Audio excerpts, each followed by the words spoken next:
Haleluya, haleluya, haleluya. Yesu ashimwe bene data. Ndabasuhuje mu izina rya Yesu Kristo. Ni Pasiteri Marie Therese ngarutse kuvuga Imana. Muri iyi minsi iyo umuntu yitegereje abona abantu bababaye, abandi bari kugwa mu mitima, abandi bari gusubira mu byo baretse, abandi bari kwibaza icyo gukora byarabayobeye, ariko ijambo ry'Imana Zaburi ya 11 umurongo wa 3 haravuze ngo mbese niba imfatiro zishenywe umukiranutsi yakora iki? Imfatiro zo mu buryo bwa gahunda yashyizweho mu isi zibasha gusenywa bitewe no kwiyongera gukabije kw'imbaraga z'ikibi, kandi bikagaragaza ko umukiranutsi adashobora gukomeza kwishingikiriza kuri gahunda isanzwe yashyizweho n'isi. Umukiranutsi agomba guharanira yuko icyiza kinesha ikibi. Wakwibaza uti mbese niba umuntu ari umukiranutsi, imfatiro ze zishenywa, Imana iri he? Igisubizo ni uko nubwo Imana iba ihari, ariko irabireka bikaba. Ibiri aho yari iri igihe Kristo bamujyanaga i Golgota, bakamukubita, bakamusuzugura, bakamumanika ku giti, bakamwica urupfu rubi rw'ibivume. Aho ngaho yarabirebaga, ariko kuko yari ifite umugambi wo gucungura umuntu, yemera ko ababazwa bigeze hano, yemera ko ababazwa bigeze hariya. Umukiranutsi rero nawe iyo ageragejwe, Imana irareka ikareba niba abasha kwihanganira ibimugerageza, ngo kuko namara kwemerwa azahabwa ikamba ry'ubugingo ritangirika. Iri jambo ryabayeho kera, riturutse ku mugaragu w'Imana Dawidi, bitewe n'uburyo yahigwaga ndetse n'uburyo yari amaze kubura ibye, cyangwa se uburyo bwiza bwo kubaho, gahunda y'isi imuhindukiyeho.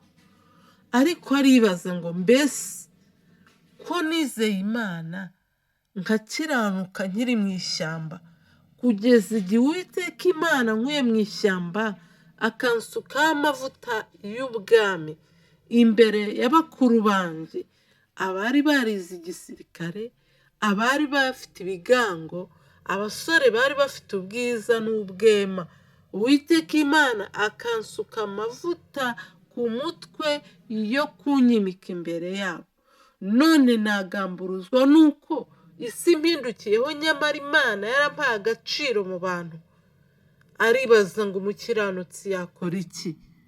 Imana yacu itugirire neza cyane.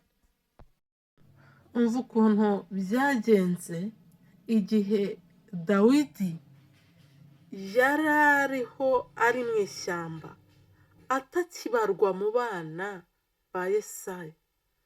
Turebe muri Samweli wa mbere ibice 16 urebe ku murongo wa 6, aho Samweli yari agiye kwimika umwami kwa Yesaya. Ariko kurikira wumve, ngo nuko basohoye aho yitegereza Eliyabo, aribwira ati ni ukuri Uwiteka yimikisha amavuta nguyu imbere yanjye. Ariko Uwiteka abwira Samweli ati nturebe mu maso he cyangwa ikirere cye ko ari kirekire, namugaye, kuko Uwiteka atareba nk'uko abantu bareba. Abantu bareba ubwiza bugaragara, ariko Uwiteka we areba mu mutima. Yesaya aherako ahamagara Abinadabu, amumurikira Samweli, aravuga ati uyu nawe si we Uwiteka yatoranije. Yesaya ariyongeza amumurikira Shama, nabwo Samweli aravuga ati uyu nawe si we Uwiteka yatoranije. Nuko Yesaya amurikira Samweli abahungu be 7, maze Samweli abwira Yesaya ati aba si bo Uwiteka yatoranije. Samweli abaza Yesaya ati abana bawe bose na? Aramusubiza ati hasigaye umuhererezi ariko aragiye intama. Samweli abwira Yesaya ati mutumire bamuzane kuko tutari bujye kurya ataraza. Nuko aramutumira amujyana mu nzu. Yari umuhungu w'inzobe ufite uburanga kandi w'igikundiro. Uwiteka aravuga ati haguruka umusuka w'amavuta niwe uwo. Samweli ahera ko yenda ihembe ry'amavuta ayamusukiraho imbere y'abakuru be. Uhereye ubwo umwuka w'Uwiteka akajyaza kuri Dawidi cyane. Nuko Samweli arahaguruka asubira i Rama. Imana ishimwe cyane. Ngiyo intangiriro ya Dawidi yo kugaragara nk'umukiranutsi imbere y'Imana ndetse n'imbere y'abantu. Ariko yibazaga niba umukiranutsi y'ibyago bimugezeho agamburura cyangwa se akomeza. Kandi ijambo ry'Imana riravuga ngo iyo ugamburuye mu makuba gukomera kwawe biba bibaye ubusa. Imana yacu itugirire neza. None ijambo riratubajije ngo mbese imfatiro zishenywe umukiranutsi yakora iki? Imfatiro z'umusore zishenywe umusore yakora iki? Imfatiro z'umukobwa zishenywe umukobwa yakora iki? Imfatiro z'umugabo zishenywe umugabo yakora iki? Imfatiro z'umubyeyi zishenywe umubyeyi yakora iki? Imfatiro z'umwana zishenywe umwana yakora iki? Imfatiro z'itorero zishenywe itorero ryakora iki? Imfatiro z'abizera zishenywe abizera bakora iki? Icyo ni ikibazo Dawidi yari arimo yibaza.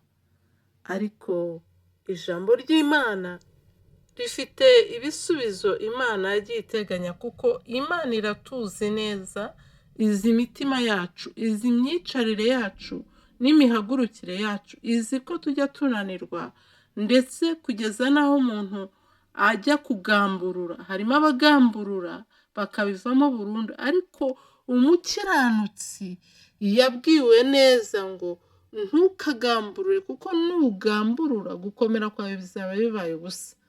Imana yacu itugirire neza. Habakuki yahawe igisubizo n'Imana. Iyo tugiye mu gitabo cya Habakuki ibice 2 umurongo wa 4 haranditse ngo dore umutima we wishyize hejuru ntumutunganyemo, ariko umukiranutsi azabeshwaho no kwizera kwe. Imana ishimwe. Ndagira ngo tuvuge kuri iryo jambo riha igisubizo kiriya kibazo Dawidi yibazaga, ngo ariko umukiranutsi azabeshwaho no kwizera kwe. Tugiye mu Baheburayo ibice 10 umurongo wa 38 haranditse ngo ariko umukiranutsi wanjye azabeshwaho no kwizera. Imana ishimwe. Imana yarabiteganyije, iravuga iti kwizera niko kuzabeshaho umukiranutsi nagera mu makuba, nagera mu byago, nagera mu majune, azabeshwaho no kwizera. Kwizera ni inkingi ya mwamba umukiranutsi ahagararaho yishingikirizaho iyi imfatiro zishenywe. Mu isi si iwacu, turi abashyitsi n'abimukira muri yo, kandi ibyo dutunze nabyo si ibyacu, twarabisanze kandi tuzabisiga. Yobu yaravuze ngo navuye mu nda ya mama nambaye ubusa, nzasubira mu nda y'isi ntacyo nambaye.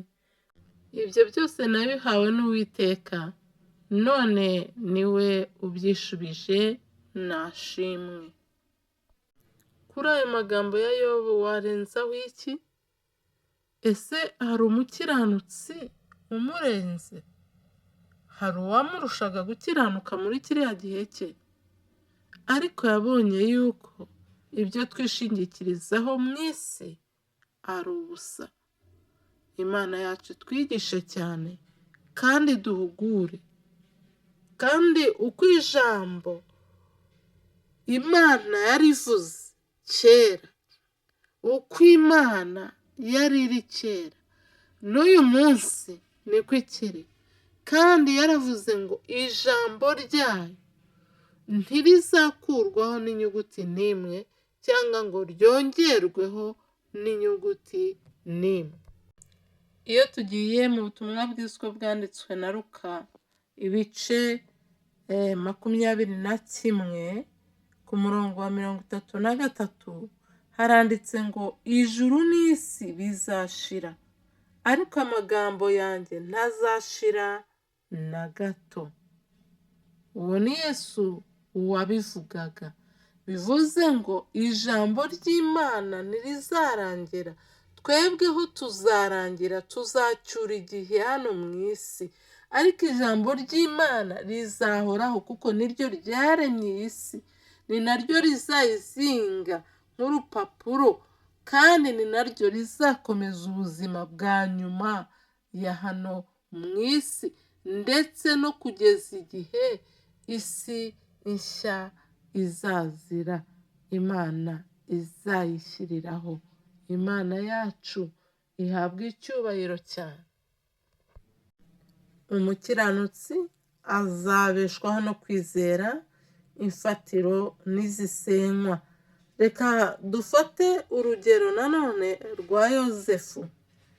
Urugero rwa Yozefu amaze kwangwa na bene se, ndetse bakanamugurisha kugeza ageze mu Egiputa, aho atareba se na bene wabo, kure y'igihugu cy'iwabo, kure y'aho yamenyeye Imana yera, kure y'aho yamenyeye ko Abaheburayo ari ubwoko bwatoranijwe n'Imana, maze ajya kure y'ubugome bwa bene wabo, yanga gukora icyaha ngo anezeze nyirabuja. Aravuga ati nzakomeza niringire iyavuganye nanjye.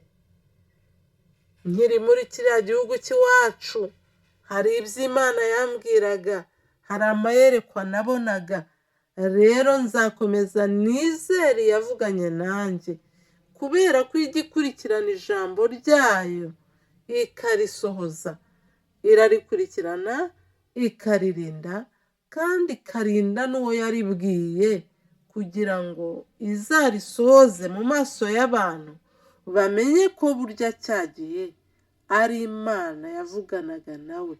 Imana ishimwe. Yozefu amaze kwanga icyaha akirinda ikibi, yagiye muri gereza, amarayo igihe kitari gito, ariko agiye gukurwa muri gereza yakuwemo ari umuyobozi.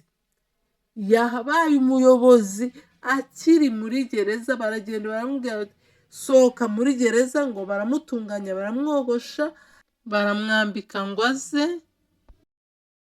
gusobanura inzozi z'umwami.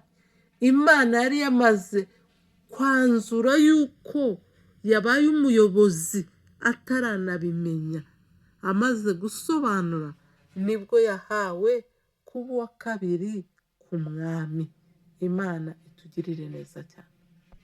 Niwe muntu wayoboye inzego nyinshi icyarimwe.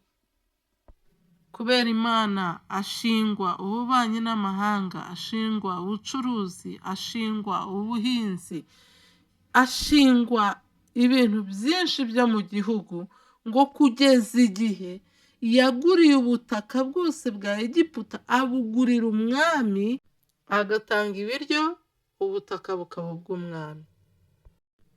Ariko si uyu munsi ko ba muka Potifari bagwiriye mu isi yose, ko buzuyemo? Mbese yewe Yozefu, aho ushobora kwirinda ukavuga uti sinzabeshwaho n'ibibero byawe yewe muka Potifari, hari Imana niringiye, hari Imana navuganye nayo, hari Imana indeba ijisho ryayo rimporaho, hari Imana ntagomba guhemukira, hari Imana ntagomba gusuzuguza, hari Imana iri mu ijuru iri gucunga ngo irebe uko nitwara. Mbese aho icyo ngicyo kikubaho? Mbese yewe muka Potifari we, hari uburyo wakwihana, wava mu byaha, ukavuga uti uko biri kose hari Imana isumba byose yandemye, sinkwiriye kugusha abasore, sinkwiriye kugusha abagabo, sinkwiriye kugusha abana, ntazabazwa amaraso yabo. Mbese aho urabitekereza? Imana yacu itugirire neza. Tugeze mu bihe bibi, aho abantu bamaze kugamburura, bakaba barasubiye mu byo bari bararetse. Imana itugirire neza. Ngaho hindukira urebe aho uhagaze, ni mu nzira igusubiza mu byo wari wararetse. Reba niba ukomeza kugenda ugashingura ikirenge ukagenda, cyangwa niba ukwiriye kugaruka ukavuga ngo reka nige kubeshwaho no kwizera. Ese Yesu naza uzarigitira he? Uzareba he? Ni he uzuburira amaso? Garukira aho ngaho. Uyu munsi rero bwo biteye agahinda, naba na muka Potifari yari mu nzu. Ubu bwo abantu basigaye bakora ibintu bitabaho, yewe basigaye babikorera no ku muhanda. Uzi ko abantu babaye nk'ihene z'izuba ku muhanda, ku nzira, ugasanga abantu bari gusambaniraho. Mbega agahinda Imana ifite, mbega abagabo Imana ifite muri iyi minsi. Abagore biyanduje, abasore n'abakobwa biyanduje, mbega. Ariko wehoho, niba utaragera muri icyo cyiciro cy'abakora ibyo, irinde, ikomeze, ihagarareho. Kubera kumenyera Imana, Imana yarambwiye ngo mwirinde izi mpera z'umwaka, kubera ko abantu bagiye kurya indimi, kubera gusubira mu byo bari bararetse, kubera gutera Imana umugongo, kubera gusuzugura Imana, kugeza aho bumva bihagije, batagikeneye Imana mu mitima yabo ndetse no mu byabo no mu buzima bwabo bwite. Icyo gitumye abantu bagiye kurya indimi, bakabura ayo bacira n'ayo bamira. Yeremiya bimuyobeye, aravuga ati Mana waranshutse, ati ndakuvugira, ati ngahura n'ibibazo, naceceka umuriro ukagurumana mu magufa yanjye, ngatangira nkavuga, ati none Mana mbigenze gute? Nuko Uwiteka Imana ku bice byaho 33 ku murongo wa 3, Imana iramubwira ngo ntabaza ndagutabara, nkwereke ibikomeye biruhije utakwishoboza. Yeremiya, Uwiteka Imana yamubwiye aya magambo ngo yari akingiraniwe mu gikari cy'inzu y'imbohe. Iyo usomye ku murongo wa mbere haranditse ngo ijambo ry'Uwiteka ryaje kuri Yeremiya ubwa kabiri agikingiraniwe mu gikari cy'inzu y'imbohe, riti uku ni ko Uwiteka avuga, ari we ugira icyo akora, ari we ukirema akagikomeza. Uwiteka niryo zina rye, aravuga ngo ntabaza ndagutabara, nkwereke ibikomeye biruhije utamenya. Imana yacu ishimwe cyane.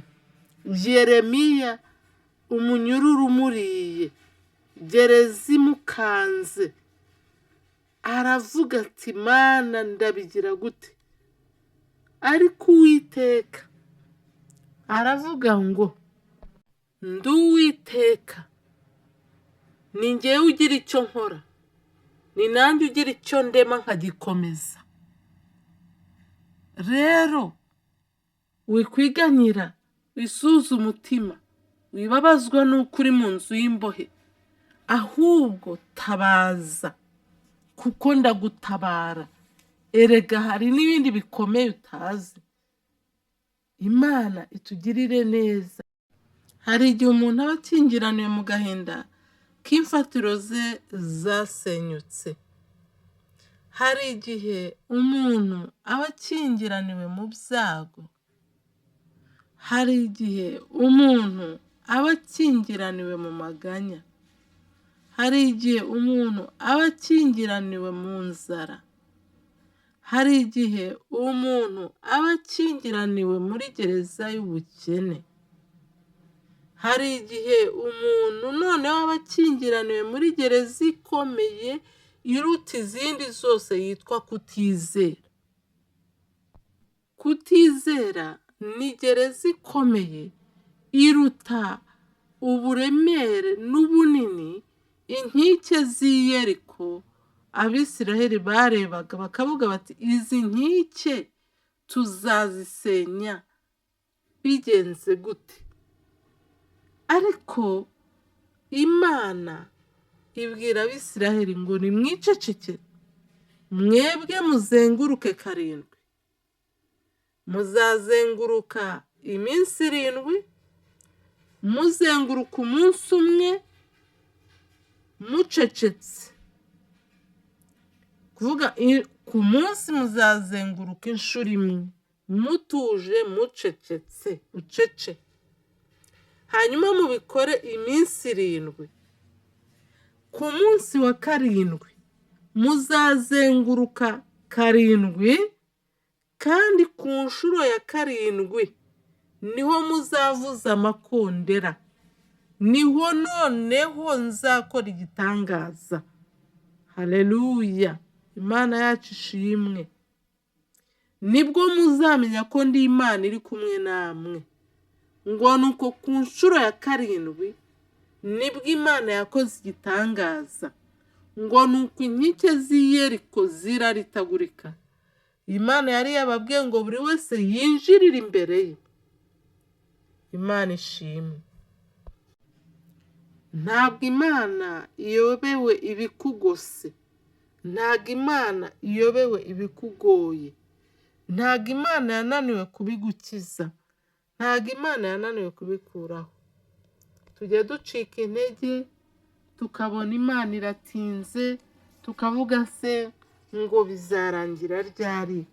Ko tubona bidutinzeho, ko tubona akaga kadutinzeho. Ariko mu ijambo twasomye mu gitabo cya Habakuki ibice 2, umurongo wa 3 haranditse ngo kuko ibyerekanywe bifite igihe byategekewe ntibizatinda kukigeraho, kandi ntibizabeshya.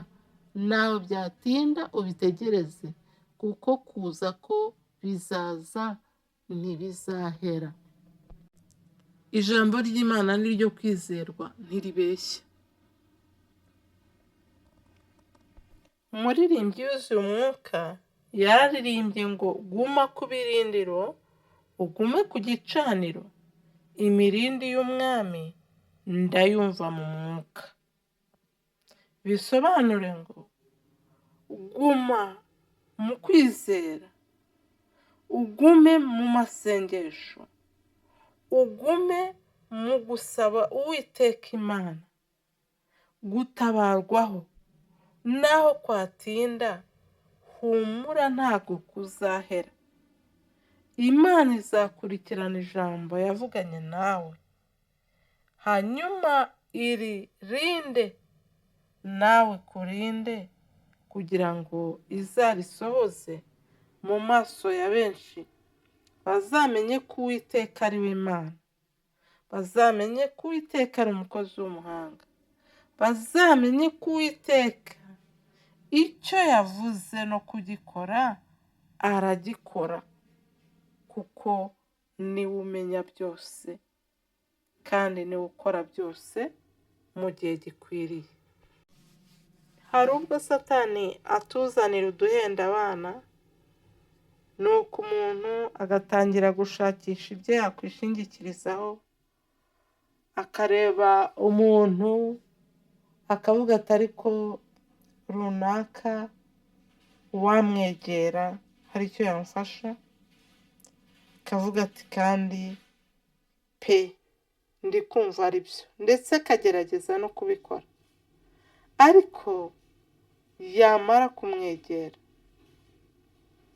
agasanga ibibazo afite arabimurusha, agasanga imitwaro yikoreye niyo iremereye kurusha iyo yari afite, agasa n'uhungiye ubwayi mu kigunda, ndetse icyo gihe agira n'ububabare bwinshi n'uburyane bwinshi, kuko agenda atekereza ko ikibazo cye kiri bukemuke, kitakemuka nyine kubera ko undi afite ibibazo birenze, undi agasigarana uburibwe avuga ati ntacyo amariye, nyamara nawe atari we. Urugero, dusubire kuri Yozefu. Yozefu ari muri gereza yarotoye inzozi z'abagabo babiri. Uwa mbere aramubwira ati rero uzafungurwa, ariko ugifungurwa uzicwa. Uwa kabiri aramubwira ati wowe uzafungurwa kandi uzasubira mu mirimo yawe, ariko nugera uzanyibuke. Muzi ibyabaye?